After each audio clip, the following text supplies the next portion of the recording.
have no introduction. How many of you have never heard of me ever? That's awesome. Okay. So I'm Honoree Porter. I've written some...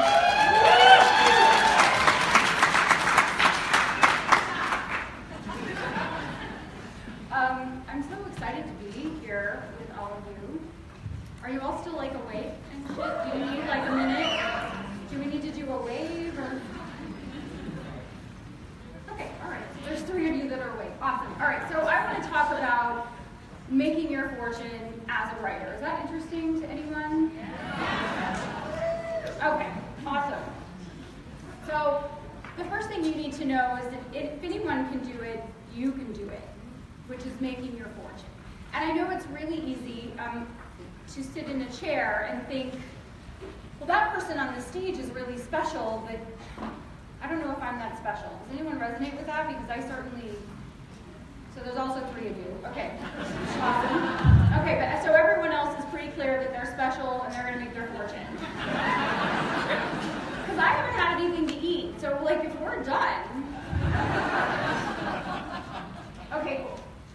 So let me just start with who I am. And so we can look at the descriptor words of me, my before descriptor words. So foster kid, I graduated from high school. There may or may not have been some bribery involved in that. I got a divorce, and I was a single mom. So how many of you look at that and think, that bitch is going to be successful? That is like a list of successful stuff. And I will tell you, I graduated in 1988, and there was obviously no Facebook until recently. And now I've reconnected with some people from high school, and I had a foster family when I was in high school, so foster kid was even on there. I totally need to add that, right? Because that adds to the luster. And I reconnected with my foster brothers, and they were kind of like, yeah, we did not see this coming. There was no foreshadowing with the success. So here's today. I do some stuff. Yeah, there's Google. That and $4, like this morning at Starbucks, they were like, yeah, it's $4. So clearly none of that really matters, except that I get the privilege of standing up here and talking to you and hopefully encouraging you in the way that you need to be encouraged. Fair? Okay, cool. So, when you see someone doing something extraordinary, they are actually an ordinary person with an extraordinary mindset. That means they've been working on what's going on in the most important 6 inches on their bodies. I'm waiting. It's okay. Some of you will get there. Okay, awesome. All right, so let's earn your fortune. Key number 1. This is the bad news. Your author business and income will not exceed your own personal development. How many of you are way into personal development? Like, you geek out. Yeah, you're like, Tony Robbins has a new book, I'm totally in. And some of you are like, oh, I don't care about that, but you have to care. Because you will never, your bank account will never exceed your level of personal development. Oh, I love that. Okay. No one's ever mistook me for a preacher. That is for damn sure. Okay, so more bad news. You must do the work. Some good news. Everything you need is already within you. You don't need anything else. So let's go through it. What do you think? Awesome. Okay. I like interaction because if there's no interaction, I'm just going to wait. Because I'm going to assume you're like a 386. It's just like the wheel is spinning and you're still thinking about it. So the faster you respond, the faster I go to the next thing. Is that cool? Is that fair? Okay, all right. Well, I know it's the end of the day, so I got to bring the shiznit. Okay.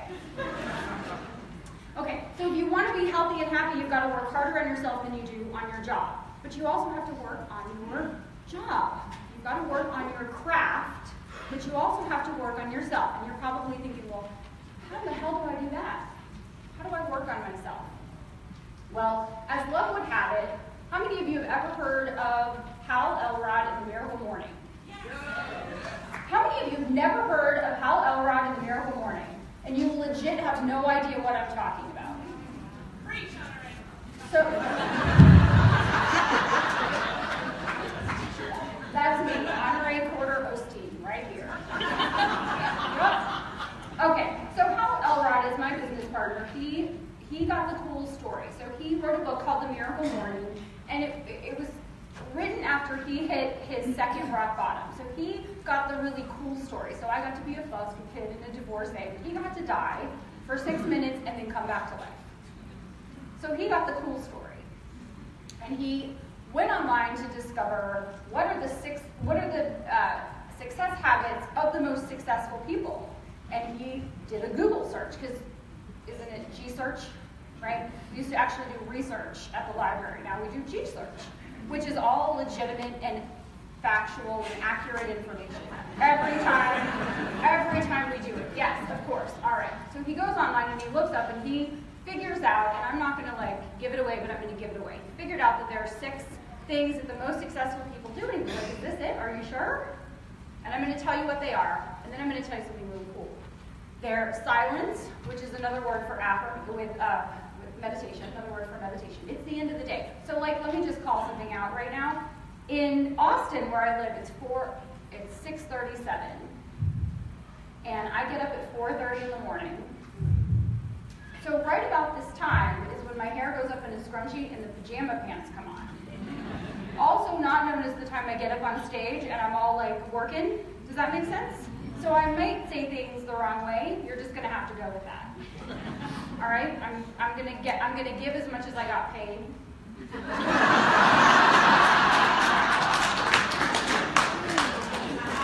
Fair? Okay, all right. So the lifesavers are what Hal determined are the 6 activities of the most successful people. Silence, which is another word for meditation, affirmations, visualizing, exercising, reading, and then thank you, thesaurus, scribing, which is another word for journaling.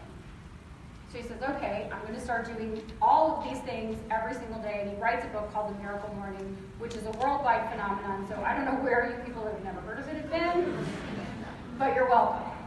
So I need Hal because I read The Miracle Morning, and part of my personal philosophy is, if you want something, give it away. So if you want more money, give money away. If you want hugs, give hugs away. Now money comes a little slower than the hugs, because hug is an instant gratification. You give a hug, you get a hug right away. But that's my personal philosophy. And then I realized, what do we all want? And this is not a trick question in a room full of authors, but what do we want when we publish a book? We want, on Amazon, 5-star. Yeah, I couldn't have made that any easier, right? Then I realized, I feel like I'm doing what I hated the other presenters doing, which is hitting the microphone and making that boom sound. You can't hear me? Really? I've never heard that.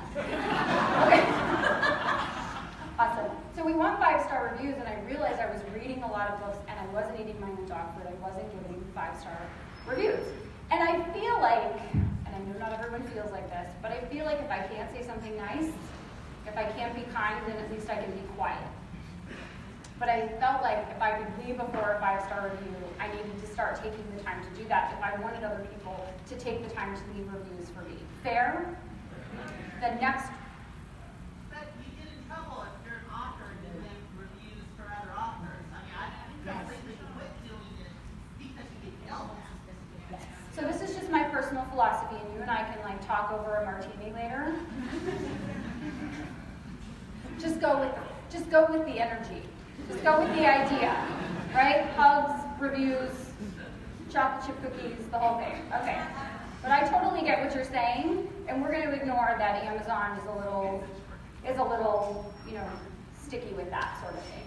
Anyway.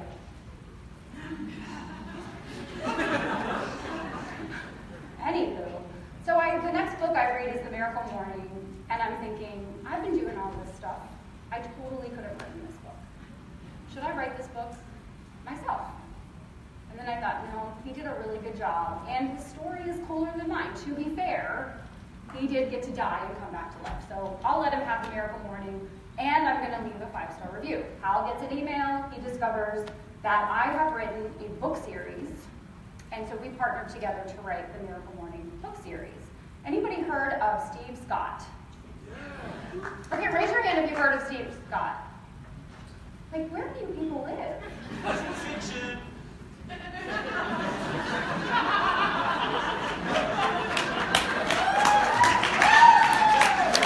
You want to finish? You love me? This is how they show me love. That's fine. It's cool. All right. So Steve Scott, for those of you just tuning in to the writing community, I'm just kidding. My friend Gerald in my mastermind called me and he said, I listened to the James Altucher show. Yeah. Anybody? Okay. And he says, there's a guy on there that reminds me of you. He writes a lot of books and he makes a lot of money. You should listen. I had no idea that there was this thing going on, that there were other writers. I was just out there writing books and putting books out. I had no idea there was a writer community. Well, long story short, Steve Scott and Hal and I wrote The Miracle Morning for Writers. So there is a book specific for you. Long story short, right? So this is how you work on yourself, is you do these daily practices, daily. And as you work on these daily practices, then what happens? Anybody? You work on yourself. But what else grows? Your bank account. Okay, good. Who said that? Okay, you get an extra 5 points. Love it. Okay, so basically your mindset determines your results. And if you don't have the mindset committed to work, you have to get it. And I know some of you are going to resist because working on yourself is work. And work is a 4-letter word. It's not my favorite 4-letter word, but it's up there. Because as you work on yourself and you peel back the layers, you're going to learn about yourself, you're going to learn about your craft, and you are going to get better. But it is tough and you have to take time to do it. Fair? Okay, so they said something about a timer. All right, cool. All right. So when I put this slide together, I put an object at rest tends to stay at rest, and an object in motion tends to stay in motion. And my cute husband changed it to whatever that says. And he's freaking adorable, and so I left it. But it basically, what I just said is what that is supposed to say. But it's kind of not the same thing, is it? But how many of you have wives? And you appreciate it when you just kind of let them, they let you be. So I'm going to let that be, even though he's not here. Okay, cool. So how many of you would like a breakthrough in your bank account?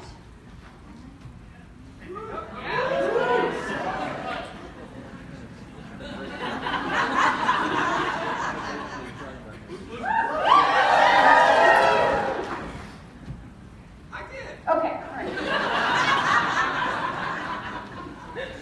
2 can play at this game, but I've got a microphone. I started the woo-woots over here. You're woo-woo? Okay, awesome. All right. Become a possibility thinker. Instead of saying it's impossible for me to write 20 books and make 50,000. If it's possible for that guy.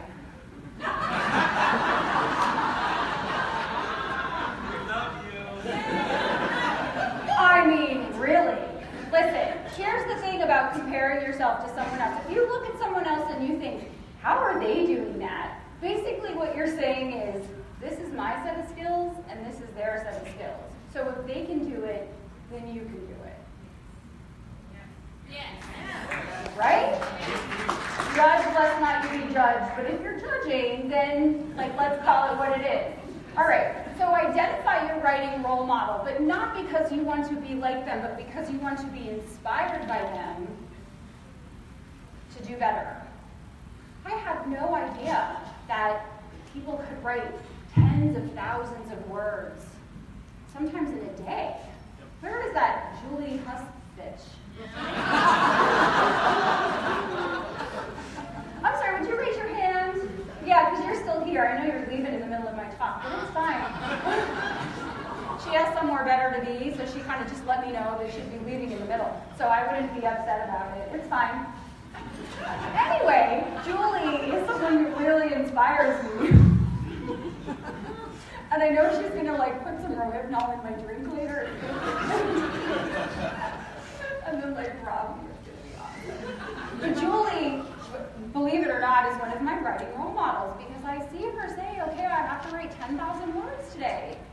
And I think, how is that even possible? And this Jamie guy over here, he writes like a bat out of hell. And he has a full-time job. And he writes like hard stuff, like scientific terms, and right? Like things that are like, my brain hurts. I write an hour every day. And after that, I'm kind of like, and this bunch is full, and we're out. You don't compare yourself to other people. Just compare yourself to yourself, but use other people as inspiration. Because remember, their skills are more limited than yours. All right, so your I am statements. How many of you say something after the words I am that suck? What's up with that? Yeah. Will you stop it? No, like legitimately, it's funny, but it's not funny. Whatever you say after I am, you're creating your world with your words. I encourage you to, if you say anything, you just say, oh, I cancel that because that is not real. I don't want that. Whatever comes out of your mouth is basically what you're ordering. So what was the last thing you ordered from Amazon? Anybody? That's boring. What did you order? Really big keyboard. So if you got a monkey, would you be like, yes? Or you'd be mad? Except that when you say I am, what's a bad I am? You don't have to use one of your own, but use something else somebody says. What's an I am? I am stupid. Oh gosh, how many have ever said that? I've totally said that. And then you wonder why you do stupid things. Because you're saying that out of your mouth. Stop that shit, okay? And I gave up swearing because I work with Ben Hale. Anybody know Ben? Yeah, and so now I'm swearing because I'm so passionate about the fact that you all need to say nice things after the words I am. And I'll tell you what I did back when I had that long list of things that was not flattering, is I made up the I am alphabet. So I am amazing, I am beautiful, I am confident, I am determined. So when you ever say something out of your mouth and then you go, oh, I remember that crazy woman at the 20Books conference said, don't say stuff like that anymore, then you got to do the I am alphabet. Fair? You said yes, ma'am. Oh, right on. Yeah, I know where you live. I have your address in my phone. And I'm a strategist. So, legitimately, I have good ideas. And I won't get caught. Compare yourself to yourself. You are only in a race with yourself. If you're on a track, you just want to do a little better than you did the day before, the week before, last year. Don't compare yourself to other people. You can't compare someone's today to your today because they got in the little people mover before you did. They got in the people mover like 3 years ago and you're like, I have 27,000 books. Well, because you started today. It doesn't work like that. Success doesn't happen overnight. We all want instant coffee, which sucks, and microwave popcorn, which is also bad. Who grew up in the time of legit stuff? And it's better, right? Good stuff takes time, kids. What?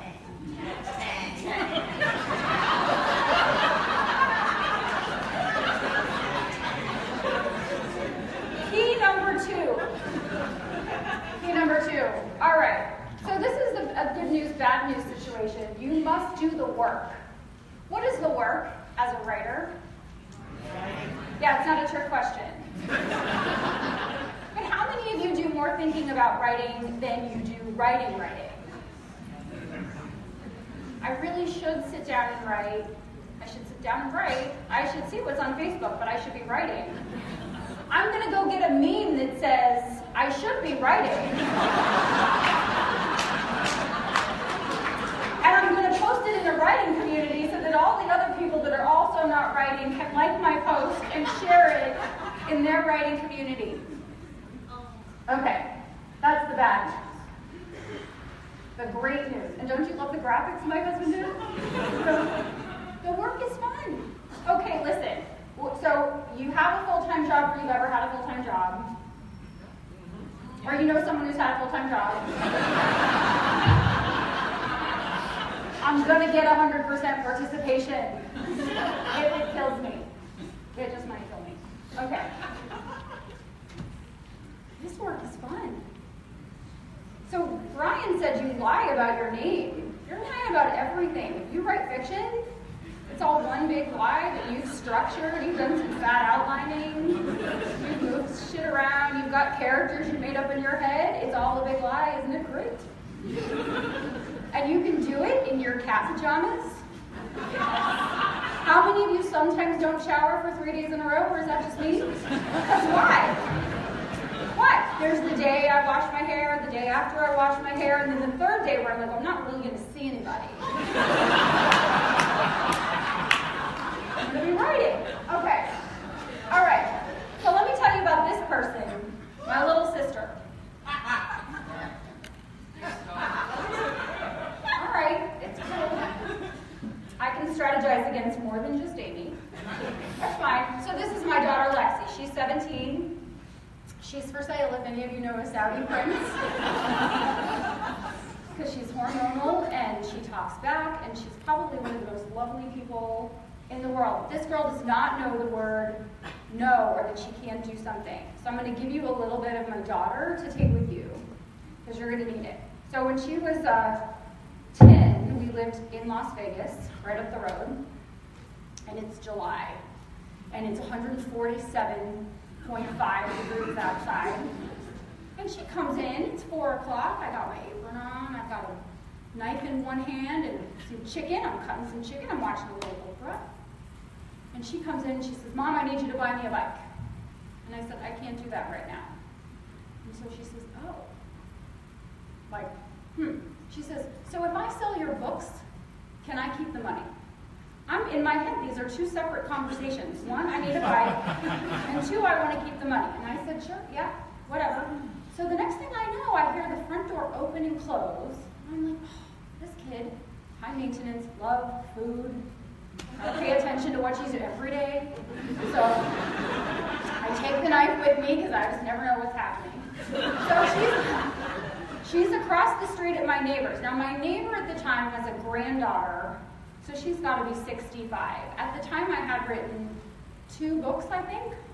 And so I've written a book called Tall Order, which is a business book, and the first book in the Single Mom series. At the time it was just by itself, the Successful Single Mom. So I see her across the street. She's holding up the book. She has a backpack on because that little rascal's taken books out of the garage. Because before CreateSpace Print on Demand, you had to order thousands of copies of your books. And if they had a typo, you had to have a bonfire with them. This girl right here.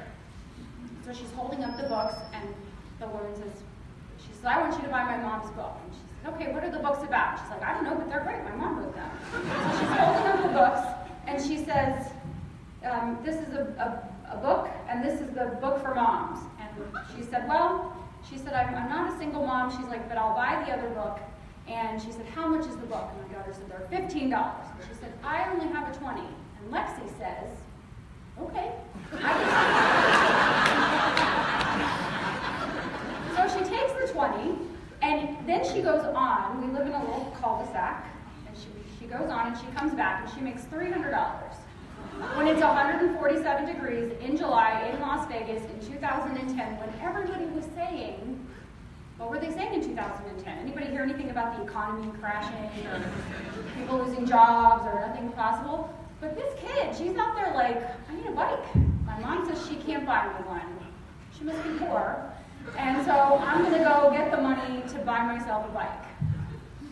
She became a possibility thinker, and she did the work, and she got the results. Now here's what happens when it's time to buy the bike. She stands there and waits for me to pull out my credit card. She's like, well, that's my money. I earned it. Did you get anything from Lexi to take with you? Yeah. So here's what you must also do. Write consistently. Write authentically. And gosh darn it, be enthusiastic about it. Not everybody can write Some people can't even read. Legitimately. We want them to learn how to read so they can buy our books. But that's a different conference. That's next weekend, and I think it's in... Yeah, Michael's going to put it on. It's totally fine. Be your authentic self. I've sat in the back and watched all the presenters, and there's a lot of tactical things. There are a lot of things you have to do. You have to do the work. But here's the thing that most people don't talk about. It's not as much what you're doing, but it's who you're being. That's going to attract readers to you. That's going to attract people to you. People are going to like you when you are fully, authentically yourself. And you're writing with abandon, and you're having fun with it. So you can go do all of the tactical things, and you can go do like A/B testing, and you can work on your book description, and you can have the right keywords, and you can do all the things. But if you haven't turned on, if you haven't fired yourself up and gotten excited about your writing business, then don't be surprised when your books don't sell, okay? Okay, all right, cool. Okay, so what if at the beginning of this year, you had decided that by the end of this year, there was no way you weren't going to achieve your goals? How many of you set goals at the beginning of the year, and it was a shiny new year, right? So you were like, I'm going to lose 50 pounds, and I'm going to write 400,000 words, and I'm going to take over the universe. Anybody? Keep your hand up if you crushed your goals this year. Nice. Nice, you in the blue shirt. She's like, yes, lady. I crushed it. What is your name? Liz Kelly.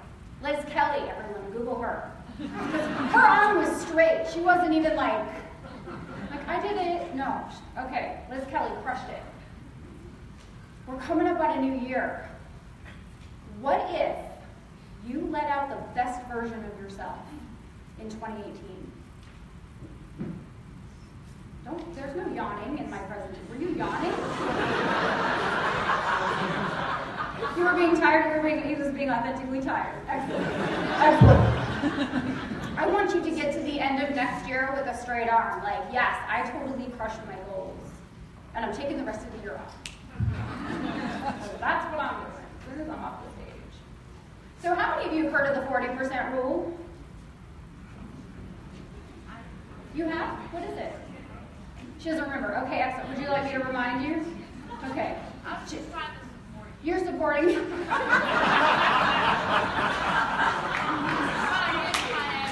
I love you.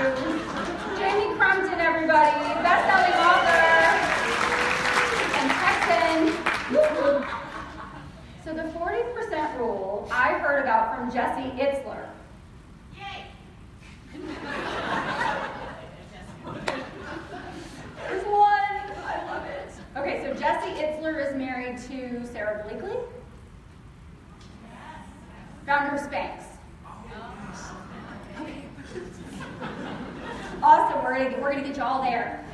Okay, so Jesse decides he wants to be the best version of himself, and he invites this Navy SEAL over. A long time ago in a land far away, I was married to someone else, and I got to go hang out with some Navy people, and I got to train with the Navy SEALs. And these were guys who were like, hey, let's go run like 5 miles, but we'll have a boat over our heads. Why? No, run 3 miles and then have a sausage. There's a better way. Okay, well, the 40% rule, according to the SEAL that Jesse had over, is that when you think you're done, so Jesse's being trained by the SEAL, and he was like, we've done like 11 billion squats, and the guy was like, we're not going until we've done 11 billion more. And he's like, I can't do that. And he's like, yes, you can. And he's like, and then I did. The 40% rule says when you've done as much as you think you can do, you still have 60% left in you. Right? And it's a medical thing, right? It's been proven. Jamie says it's true.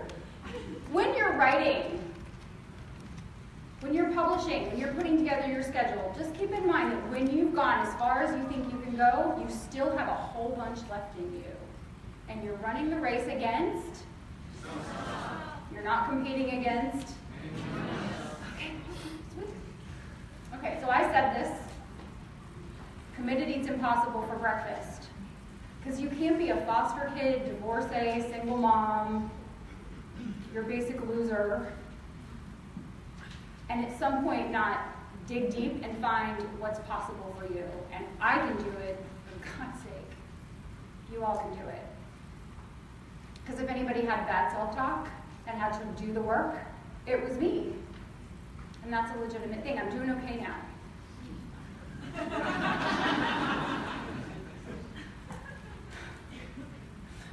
Everything you want is on the other side of your fear.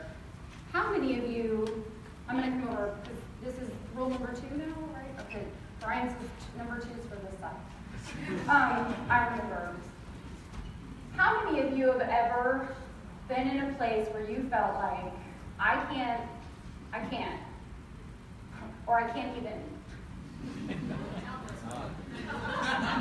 But then you realized, I kind of don't have a choice.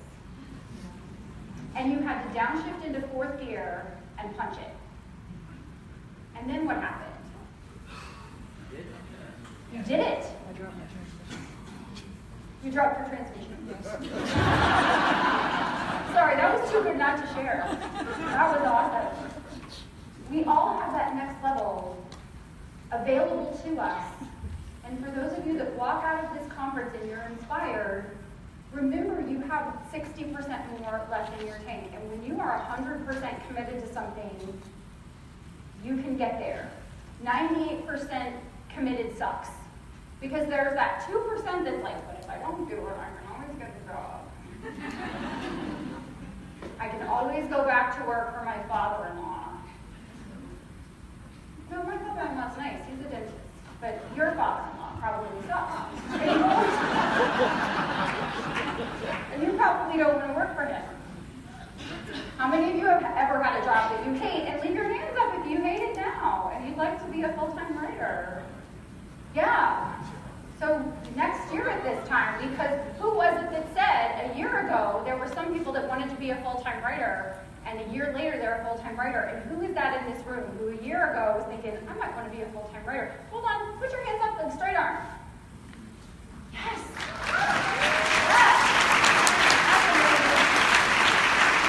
Oh, and leave your hands up if you were afraid and you committed anyway.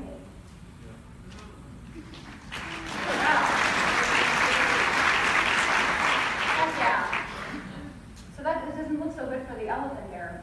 It looks like he's going to fall. So, I intend to push fear aside and take the first step. Anybody?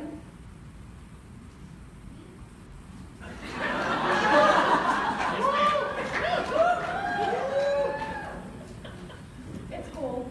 Number 3, I've got 8 more minutes.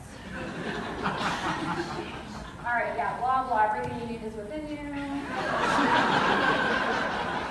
Check with some money. All right, I have 4 more quick little points to make. You think you can hang in there? Yeah. Is this good so far? Am I learning anything? Are you feeling inspired? I'm still not away. I'm probably going to get lung cancer. So, somebody better be inspired to become a full-time writer, for God's sake. All right, so there are 4 things. You first have to think you can do something.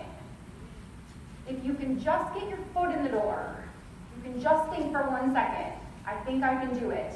That's the very first step to getting to where you want to go. Make sense? Yes. Stay with me. Then you must believe you can do it. That's different. So come up with some I am statements. I believe I can be successful full-time writer. Write that down. You've got a journal and a pen. You must think and believe you deserve it. Yeah, that's the hard one. Okay, so I'm just going to let you in on the little secret. If anyone deserves it, then everyone deserves it. No one is more deserving than any other person. Some people are taller than others, but nobody's more deserving. Fair? Fair.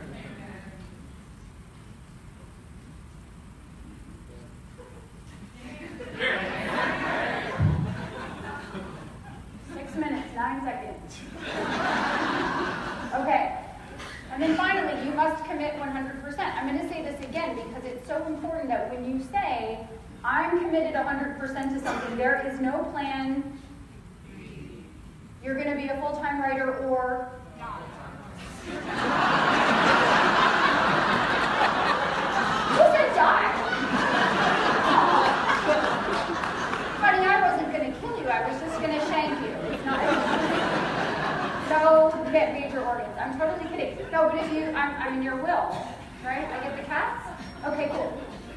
Committing 100%. Lean all the way in. How many of you have done ropes courses where you have to lean in and the other person has to lean in? You ever done that? And then like you lean in like 110%, and then what happens?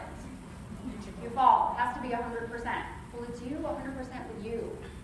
You can't be like person A, personality A is committed 100%, personality B is like, but my job doesn't suck so bad. I only work 95 hours a week. I only make $14 an hour. It's totally fine. I can do this forever. No, stop that. Stop it. If anybody can do it, then everybody can do it. And you can do it. That's a real thing. I'm totally funny. And the funniest thing you've ever seen, the funniest person ever on stage that you've ever seen. You.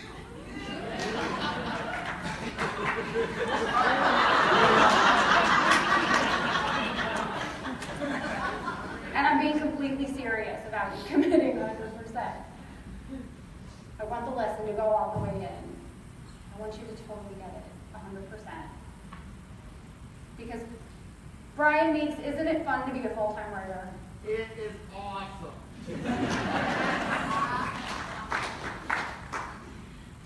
And whatever you do, for the love of God, don't quit writing. Just keep writing. Just keep putting the words down on paper. The world needs your stories. The world needs your information. And you got to get that stuff out. Stay in there. I don't know. I've heard some stories. So I have some books. I have some books for writers, blah, blah, blah.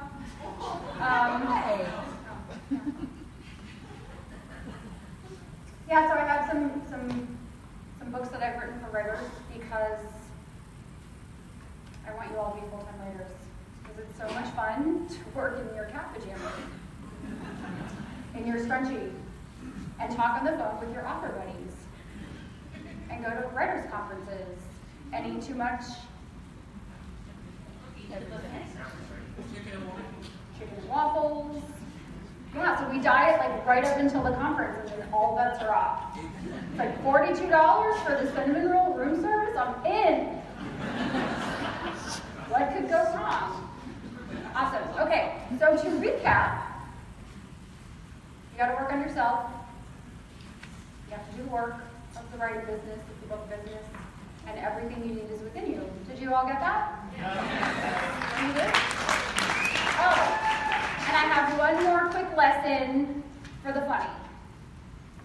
So there are a lot of people that are trying to just mold themselves into being whatever other people think they should be, and there's some comparisonitis and some worry and some stuff. So I want to talk about my husband again because he's awesome, even though he's not here.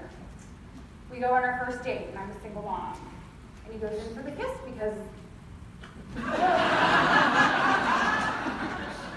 I was like, right, not because he's not hot and awesome, but because I may or may not have kissed on the first date, and this is streaming live, so that's all I'm saying.